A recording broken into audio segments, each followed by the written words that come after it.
From Maxxeweb. Today we're going to show you how you would create a layout from a basic new page or from a start of a website in the Maxxeweb CMS backend.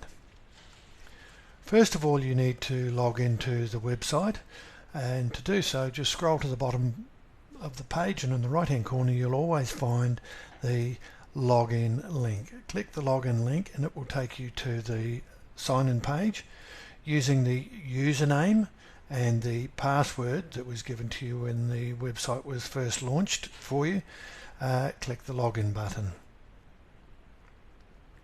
Once you've clicked the login button, it will take you back to what seems to be the website you were just looking at, with one exception. The edit bar will be across the top.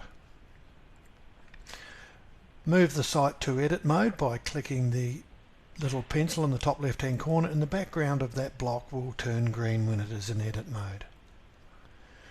What you see when you launch a new page or a new website in the Maxxeweb CMS website manager is a standard setup available in all websites. This standard setup contains a number of areas and at least one block in place ready to start work.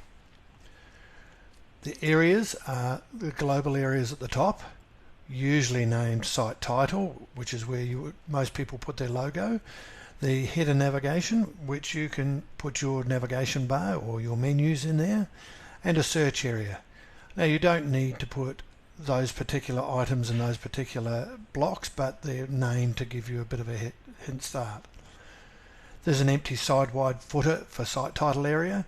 There's an empty site-wide footer for social area, being things like Twitter, Facebook, etc. And as you can see, where they're site-wide or global, they are named as such. Just reminding you that when you're working in a global area, hover over that global area and the outline of it will be in blue, whereas when you're inside a page-specific area, the outline will be green. All websites, when they're created, or pages for that matter when they are created, are not created as a responsive website or web page. So in this particular case, we're going to modify the layout so that we have a responsive layout. And what we will need to do is this content block that comes standard with every page, we'll need to remove that because it's not a responsive content block. So we will delete that content block, and then as you hover over that area, you can see off to the left the word main. The main means the main area of the website. So if we click on the main area, you will see that you can edit the area design or add a layout. In this case, we'll add a layout.